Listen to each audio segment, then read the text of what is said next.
تو چلیے آج کے اس تفصیلی جائزے میں ایک ایسے سفر پر نکلتے ہیں جو صدیوں پر محیط ہے اور واقعات سے بھری ہوئی ایک زندہ تاریخ ہے۔ آج ہم خانہ کعبہ کے سب سے مقدس اور اہم ترین آثار یعنی حجر اسود کی تاریخ اور اس کے سفر کو سمجھیں گے، اور یہ سب مکمل طور پر تاریخی دستاویز اور اسلامی روایت پر مبنی ہوگا۔ یہ صرف کسی عام پتھر کی کہانی نہیں ہے، بلکہ یہ ایک ایسے آثار کی کہانی ہے جس نے وقت کے ساتھ بہت سے اتار چڑھاؤ اور یہاں تک کہ شدید حملے بھی دیکھے ہیں۔ اس سفر کا خاکہ کچھ اس طرح ہوگا۔ پہلے دیکھیں گے اس کی ابتدائی یعنی آسمان سے زمین تک کا سفر، پھر کعبہ کی تعمیر، اس پتھر کی چوری کا حیران انگیز واقعہ، اس کی واپسی اور آخر میں اس کی موجودہ روایت اور اہمیت۔ تو شروعات کرتے ہیں پہلے حصے سے، یعنی آسمان سے زمین تک۔ اس قدیم اور مقدس آثار کی ابتدائی تاریخ جاننے سے پہلے یہ تصور کرنا ضروری ہے کہ آج یہ پتھر خانہ کعبہ کی مشرقی دیوار میں زمین سے تقریباً 4 فٹ کی بلندی پر نصب ہے۔ اب آخر اس نام کا مطلب کیا ہے؟ حجر اسود دراصل عربی زبان کے 2 الفاظ کا مجموعہ ہے۔ حجر کے معنی ہے پتھر اور اسود کے معنی ہے سیاہ یعنی کالا۔ اسلامی روایات اور احادیث واضح کرتی ہیں کہ یہ ایک بے حد نایاب پتھر ہے جسے حضرت آدم علیہ السلام اپنے ساتھ جنت سے زمین پر لائے تھے۔ سوچئے ذرا، نوح علیہ السلام کے عظیم طوفان کے دوران بھی اسے بطور خاص محفوظ رکھا گیا تھا تاکہ آنے والے وقتوں میں یہ اپنا اہم کردار ادا کر سکے۔ یہاں ایک بہت ہی معروف حدیث اس کے رنگ تبدیل ہونے کے راز کو بہترین انداز میں بیان کرتی ہے۔ ابتدا میں یہ پتھر دودھ سے بھی زیادہ سفید تھا، لیکن انسانیت کے گناہوں نے اسے وقت کے ساتھ سیاہ کر دیا۔ اب اس میں جو دلچسپ ترین نکتہ ہے وہ یہ کہ تاریخ دانوں اور وقت کے ساتھ اس کی تعمیر و مرمت کرنے والوں نے یہ مشاہدہ کیا ہے کہ اس پتھر کا وہ حصہ جو دیوار کے اندر گہرائی میں چھپا ہوا ہے وہ آج بھی سفید ہے، یعنی یہ صرف بیرونی حصہ ہے جو سیاہ ہو چکا ہے۔ آگے بڑھتے ہیں دوسرے حصے کی طرف جو ہے کعبہ کی تعمیر۔ تاریخ میں تھوڑا آگے جائیں تو وہ وقت آتا ہے جب حضرت ابراہیم علیہ السلام اور ان کے بیٹے حضرت اسماعیل علیہ السلام خانہ کعبہ کی دیواریں اٹھا رہے تھے۔ اس وقت حضرت ابراہیم نے ایک ایسے پتھر کا مطالبہ کیا جو آنے والے لوگوں کے لیے طواف کے آغاز کا نشان بن سکے۔ خیر، جبریل علیہ السلام اس پتھر کو ماؤنٹ ابو قبیس نامی پہاڑ سے نکال کر لائے جہاں اسے امانتاً رکھا گیا تھا۔ اس پتھر کا خانہ کعبہ کے اس خاص حصے میں نصب ہونا عمارت کے تقدس کو ایک نئے مقام پر لے گیا۔ اس پتھر کی کہانی کا ایک بہت ہی اہم اور سبق آموز حصہ 606 AD میں پیش آیا۔ اس وقت پیغمبر اسلام حضرت محمد کی عمر 35 سال تھی، یعنی نبوت سے پہلے کا دور۔ ایک سیلاب کی وجہ سے کعبہ کی عمارت کو شدید نقصان پہنچا اور مکہ کے قبائل نے اسے مل کر واپس تعمیر کیا۔ لیکن اصل مسئلہ تب کھڑا ہوا جب حجر اسود کو واپس اس کی جگہ نصب کرنے کی باری آئی۔ ہر قبیلہ چاہتا تھا کہ یہ عظیم شرف صرف اسے ہی ملے، اور نوبت تلواروں تک آ گئی۔ ایسے نازک موقع پر ایک انتہائی دانشمندانہ حل نکالا گیا۔ ایک چادر منگوائی گئی، پتھر کو اس کے درمیان رکھا گیا اور ہر قبیلے کے سردار سے کہا گیا کہ وہ چادر کا ایک کونا پکڑ کر اٹھائے۔ یوں ایک بہت بڑے خون خرابے کو روکتے ہوئے آخر میں پتھر کو دیوار میں نصب کر دیا گیا۔ یہ واقعہ اس بات کی دلیل ہے کہ اس دور میں بھی اس پتھر کی کتنی بڑی ثقافتی اور مذہبی اہمیت تھی۔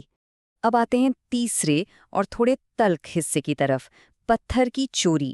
جیسا کہ یہ تاریخ میں اکثر عظیم آثار کے ساتھ ہوتا ہے، اس پتھر نے صرف عقیدت ہی نہیں دیکھی۔ صدیوں پر محیط یہ واقعات جسمانی تشدد کو بھی ظاہر کرتے ہیں جو اس پتھر نے برداشت کیا۔ 666 AD میں جب مکہ پر حملہ ہوا تو منجنیقوں سے پھینکے گئے پتھروں سے اسے نقصان پہنچا۔ پھر 317 ہجری کا وہ قیامت خیز واقعہ آیا جب کارمشنز نامی ایک گروہ نے مکہ پر حملہ کیا اور پتھر ہی اکھاڑ کر لے گئے۔ اس کے بعد 363 ہجری میں ایک رومی نے اس پر کلہاڑی چلائی۔ 413 ہجری میں ایک شخص لوہے کی سلاخ لے کر آیا اور حال ہی میں 1351 ہجری میں ایک افغان حملہ آور نے اس کا ایک حصہ توڑ دیا۔ ان تمام واقعات میں سب سے تباہ کن واقعہ کرمشنز کا ہی حملہ مانا جاتا ہے۔ 22 یہ صرف ایک عدد نہیں ہے، یہ ان اذیت ناک سالوں کی نمائندگی کرتا ہے جب حجر اسود خانہ کعبہ سے مکمل طور پر جدا رہا۔ کرمتیانی سردار ابو طاہر نے مکہ میں حاجیوں کا قتل عام کیا، خانہ کعبہ کے دروازے اکھاڑے اور حجر اسود کو نکال کر اپنے ساتھ بحرین لے گیا۔ اس کا مقصد یہ تھا کہ لوگ مکہ کا رخ کرنے کے بجائے اس کے شہر آ کر حج کریں۔ لیکن حیران کی بات یہ ہے کہ ان 22 سالوں میں بھی خانہ کعبہ کا طواف کرنے والے اس دیوار کی خالی جگہ کو ہی چومتے رہے۔ یہ لوگوں کے مضبوط عقیدے کی ایک ایسی مثال ہے جو واقعی سوچنے پر مجبور کر دیتی ہے۔ چوتھا حصہ، حجر اسود کی واپسی، ایک نیا موڑ۔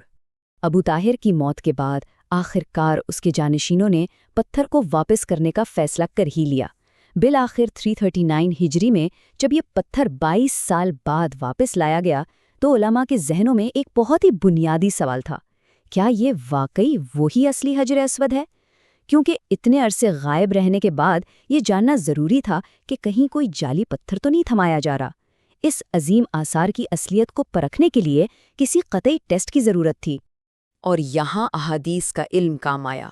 ایک عالم جن کا نام شیخ عبداللہ تھا، انہوں نے احادیث میں بتائی گئی نشانیوں کے مطابق پتھر کو پرکھا۔ جب بحرین والوں نے پہلی بار ایک پتھر پیش کیا تو اسے پانی میں ڈالا گیا اور وہ ڈوب گیا، آگ میں ڈالا گیا تو وہ گرم ہو گیا۔ شیخ عبداللہ نے اسے لینے سے صاف انکار کر دیا۔ آخر کار جب اصلی پتھر لایا گیا تو نتیجہ حیران کن تھا۔ پانی میں ڈالنے پر وہ سطح پر تیرنے لگا اور آگ میں ڈالنے کے باوجود وہ بالکل ٹھنڈا رہا۔ یہ وہ واضح نشانیاں تھیں جن سے ثابت ہو گیا کہ یہ وہی اصلی آسمانی پتھر ہے، اور پھر اسے بڑی احتیاط اور احترام کے ساتھ کعبہ میں واپس نصب کر دیا گیا۔ اب آتے ہیں پانچویں اور آخری حصے کی طرف، روایت اور اس کی موجودہ اہمیت۔ آج اگر ہم اس پتھر کی حالت پر نظر ڈالیں تو ایک تلخ حقیقت سامنے آتی ہے۔ یہ اب اپنی اصل شکل میں یا کسی ایک مکمل پتھر کی صورت میں موجود نہیں ہے۔ صدیوں کے ان حملوں اور تشدد کی وجہ سے یہ پتھر ٹوٹ کر 8 چھوٹے ٹکڑوں میں تقسیم ہو چکا ہے، اور آپ کو یہ جان کر حیرت ہوگی کہ ان میں سے سب سے بڑا ٹکڑا محض ایک کھجور کے برابر ہے۔ تاریخی دراروں کو بچانے کے لیے انہیں پہلے چاندی کی تاروں سے باندھا گیا تھا، اور آج یہ تمام چھوٹے ٹکڑے ایک بڑے پتھر کے درمیان جوڑ کر اس پر چاندی کا ایک بڑا گول فریم چڑھایا گیا ہے۔ لوگ دراصل انہی چھوٹے ٹکڑوں کو چومتے ہیں جو سلور فریم کے اندر محفوظ ہیں۔ خیر، اب بات کرتے ہیں اس پریکٹس کی جس سے استلام کہا جاتا ہے۔ حج اور عمرہ کے دوران ہر زائر اسی پتھر سے ہی اپنا طواف شروع کرتا ہے۔ اگر ممکن ہو تو قریب جا کر اسے چوما جاتا ہے، لیکن اگر بھیڑ زیادہ ہو، جو کہ عام طور پر ہوتی ہی ہے، تو دور سے ہی اپنے ہاتھ سے پتھر کی طرف اشارہ کر کے اسے چوم لیا جاتا ہے اور ساتھ ہی اللہ اکبر پڑھا جاتا ہے۔ یہ عمل صرف اور صرف حضرت محمد کی اتباع میں یعنی ان کی سنت کو پورا کرنے کے لیے کیا جاتا ہے۔ احادیث واضح کرتی ہیں کہ پتھر بذات خود کسی کو نقصان یا نفع نہیں دے سکتا، یہ عمل محض سنت کی پیروی ہے۔ احادیث کے مطابق یہ عقیدہ موجود ہے کہ قیامت کے دن اللہ اس پتھر کو 2 آنکھوں اور ایک زبان کے ساتھ اٹھائے گا، اور یہ پتھر ہر اس شخص کے حق میں گواہ بنے گا جس نے دنیا میں ایمان اور سچائی کے ساتھ اسے چوما یا اس کی طرف اشارہ کیا ہوگا۔ تو یہ پتھر صرف تاریخ کا ایک حصہ نہیں بلکہ آنے والے وقت کا ایک زندہ گواہ بھی مانا جاتا ہے۔ تو آخری سوال جو ذہن میں ابھرتا ہے وہ یہ ہے کہ آخر کیسے ایک ٹوٹا ہوا، صدیوں سے آزمائش کا شکار پتھر ہزاروں سالوں سے لاکھوں کروڑوں لوگوں کے ایمان کا مرکز بنا ہوا ہے۔ اس کی زندہ تاریخ اور باحفاظت واپسی یہ دکھاتی ہے کہ اس کی اصل طاقت کسی فزیکل فارم میں نہیں بلکہ اس کی صدیوں پرانی روایت اور روحانی وابستگی میں ہے۔ یہ جائزہ انسانیت کے عزم اور عقیدے کی ایک عظیم مثال پیش کرتا ہے۔ آثار قدیمہ ہمیشہ ہمیں نئے زاویوں سے سوچنے کی دعوت دیتے ہیں۔ امید ہے اس تجزیے نے آپ کو بھی کچھ نیا سوچنے پر مجبور کیا ہوگا۔ اگلی بار پھر کسی ایسے ہی دلچسپ تاریخی جائزے کے ساتھ ملیں گے۔